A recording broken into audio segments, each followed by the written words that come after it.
everyone, I'm Ari Meghlen here with Rachel Poli, and we're your hosts for the Merry Writer podcast. We are on episode 103, and this week's question is, should you give your chapters titles? Before we begin, don't forget to subscribe to the podcast wherever you're listening so you never miss a show. And if you enjoy our episode, please do give it a like, write a review, and share it with friends. Okay, so chapter titles. Most books I read have had numbered chapters rather than titles. And I'll be honest, it was never something I really considered when I started writing, the idea of using chapter titles rather than numbers. I do remember reading a lot of books when I was younger that did have titles rather than numbers. I'm not really sure what you gain from it. I do understand that having a chapter title can add something to the book, and I know authors do use it to sort of hint at what's coming up. Or I believe in some cases, if it's a series or a trilogy, it can be a reference to something earlier in the book. But personally, I have never really cared for chapter titles. And I think it's because I almost never read them. If I am reading a book that I'm really interested in and that's really grabbed my attention, I am obviously going straight from chapters, from the end of one chapter to the beginning of the next. And I'm not thinking about what number the chapter is or what title it is. I am just going for the meat of the story. And this is proven by the fact that I read the novella Fairest by Marissa Meyer. And I was, halfway through the book before I realized there were no chapters because it was a novella. And I don't read enough novellas to know that. But she just used page breaks. And I kept thinking, well, I get to the chapter, I will put the book down. And I got through half the book without realizing that there had been no chapters because I don't always twig them. So yeah, it's not something I would consider, but I have noticed a few of the recent books I've been purchasing from last year, because I'm not supposed to be buying new books at the moment this year, have actually had chapter titles. So I don't know, is it becoming a trend? Am I missing this trend? Rachel, your thoughts? I don't really care too much for them, but I think I've seen a lot more chapter titles in children's books and like early reader chapter books and things like that, which I think is kind of nice. I think it's a nice touch for kids that are just learning how to read and getting into reading, because it allows to it shows them what to expect in the upcoming chapter. And when I first started writing, I did actually title my chapters, and it was one of the hardest things that I ever did. I would sit there and be like, okay, what am I going to title this chapter? And I would sit there for ages trying to figure it out. And if you do add chapters to your title, I mean, it doesn't hurt or hinder the story at all. I like the title to have something to do with that specific chapter. Same thing with the title of a book. It should have to do with the main plot of the story. But for me, I don't personally care too much to title my chapters because, it's a lot of work and it requires more brain power, which we're writers. We don't want to think. I mean, seriously. So I think it does kind of depend upon like the genre and the targeted age group. Like I said, I kind of like having the chapter titles for children's books, but not necessarily adult or young adult or new adult or whatever. Numbered chapters, I do like.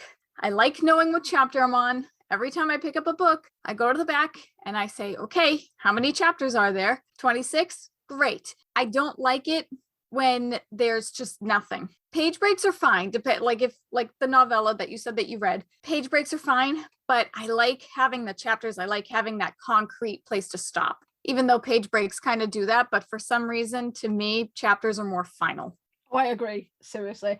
I don't mind page breaks, but I'm more likely to lose my place because I have a habit of not having a bookmark on hand, even though I have like a million. And I'm always like, I'll remember it, page whatever. Whereas if it's a chapter, remembering chapter 12, chapter 13 is a lot easier than remembering, page 409. I really should just use bookmarks. But yeah, as I said, the children, it does seem to be a thing for the children's one. And they seem to do it really well from what I remember. But I can't remember which book it was recently. I saw the chapter headings. And one of them, it was really long, this really long, like 3 lines of a title. And it's like, I'm not reading that. What is that about? I think if you are going to use chapter titles, I think they should be short and snappy.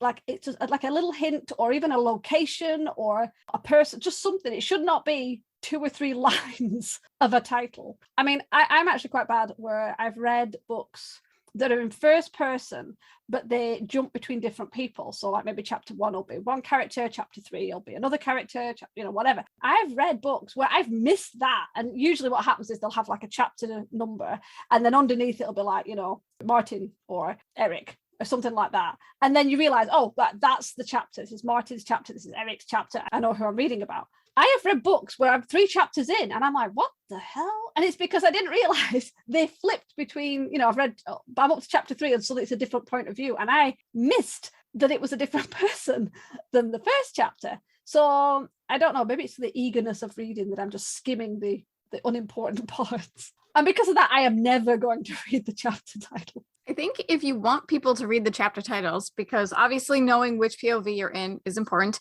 I think you should add like a little art. Add some like extra formatting in there, even if it's just like this fancy underline for the chapter title or something. That always catches my attention. I have seen books where they have like the chapter headings be like quotes, and I think that's a nice touch.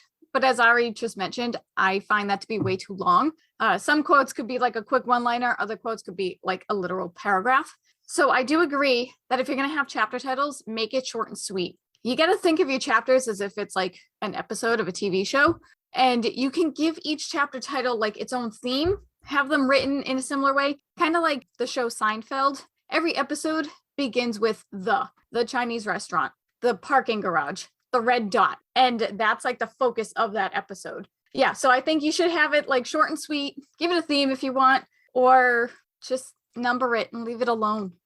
It's funny you should mention quotes. That reminds me of Dorinda Jones's First Grave on the Right series. And her series, each book is like, first grave on the right, second grave on the left, third grave straight ahead. And she does number her chapters, but she always had a little mini quote under each one. And I actually read all of them because they were so funny. And it was like bumper sticker kind of quotes or silly meme quotes. And I would always read them. Anything short and that kind of grabbed you was great.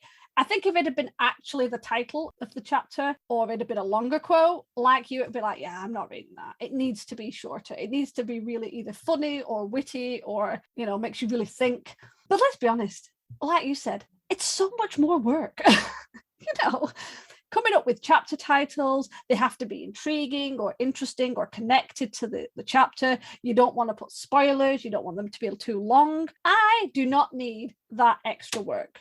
Writing, editing, marketing, preparing, that is enough to keep a writer busy. I think it's great if there's writers out there who want to add chapter titles. You do you. That is great. You do it if that's what you want to do. But honestly, I don't see the point. I don't think all readers read them. So you're kind of putting a lot of stuff in that might never be read. I don't think they do that much for the book. It's just more work. And if you do it in a series or a trilogy, you kind of have to keep it going for every book.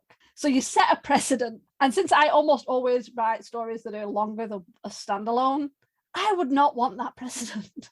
Yeah, I think in the end, you just kind of need to do what you think is best for your book and what you prefer too. Not every reader is going to read it. But also, I think one reason why people create chapter titles is to entice the readers to keep going. Like, don't read 2 chapters and then close the book and then get back to it like the next day or 2 days from now. They want you to keep going. But I feel like if you really want to create a page turner, that should be in the prose. It should, leave your previous chapter off on an enticing cliffhanger or something. There are other ways to go about it in a nutshell. I'm just going to throw in something that's kind of a little bit similar, but not completely. I actually do like parts. Okay. And that's where usually it's on a series or it's usually within a series, but in each individual book, the book will be broken down into like 3 parts. And what you find is it's often if you've got multiple main characters and they break away, or maybe you start with the royal family in the castle and the first 12 chapters are all about them. So that would be part 1, and that might have a title, part 1, the castle, or the broken crown. I don't know. I'm just throwing words out. And then maybe by chapter 13, chapter 12 has ended on a really strong cliffhanger. And then chapter 13, the writer goes, you know what? We're not going to answer that cliffhanger. You're going to have to wait for another 12 chapters while we go and deal with the lonely shepherd boy in his field and the crap he's going to have to go through. And then that'll be part 2. and that'll have its own title, whatever that would be. And then you've got another 12 chapters and you get all excited about what's happening with this guy. And then suddenly part 3, where maybe they mingle them all together, or even worse is when they bring another set of characters and you don't learn about any of these people until book 2. I actually do like that. And I am fine with parts having titles, just as an extra thing I'm decided to fling out. Well, the way that you just described that, you're describing a journey, which to me, I feel like all books are a journey in their own right, but having the parts, you're going through it bit by bit. Whereas like the chapters, I feel like the chapters are more linear, whereas parts don't have to be. So I agree with you on that. Just as long as the parts aren't like too long. I like it when the parts are broken up into chapters, but if you just have part 1 and it's 50 pages long, no. I don't care too much for that. I'm sorry. I don't care how good it is. I don't like reading for that long stretch of no. Oh, no. The parts have chapters within them. If anyone is breaking their book into parts and not chapterizing, that's not even right, and not putting specific individual chapters within those parts, that is bad. Nobody wants to read 100 pages without a break. Oh God, no. Please don't ever do that, people. Ugh. Okay, I personally think we have said all we really need to say about this. I know it was a short episode, but it was something that it might have piqued your interest. Maybe you're the sort of person who really wanted to do chapter titles, or maybe you're someone who's never even considered it and maybe now wants to. I don't know, but we thought we'd talk about it anyway. So obviously, as we said, if you are going to use chapter titles, do try and keep them short and sweet. Try and make them interesting, and maybe add some artwork or something to sort of draw the reader's eye to them. Don't make them spoilery. Nobody wants that. And don't make them long. Nobody will read it. And as for us, we're not going to do that. We're just going to use chapter numbers. Okay, let's turn it over to you guys. Do you give your chapters titles, or will you plan to do that if you're coming up for publishing? We'd love to chat about it, so do tell us your answers in the comments below. If you want more of the Merry Writer podcast, be sure to follow us over on Podbean, YouTube, or wherever you're listening to your podcasts. And for as little as $1 a month, you can join us on Patreon at patreon.com/the Merry Writer podcast for bonus content. It keeps our little show going, and we really appreciate the support. In the meantime, tune in every Wednesday for a new episode of the Merry Writer podcast, where we ask all the right questions. Thanks for listening. Bye. Bye. This podcast is brought to you by Scraps of Paper. We have notes everywhere. The music, titled Inspired, is by Kevin MacLeod, licensed under Creative Commons 4.0.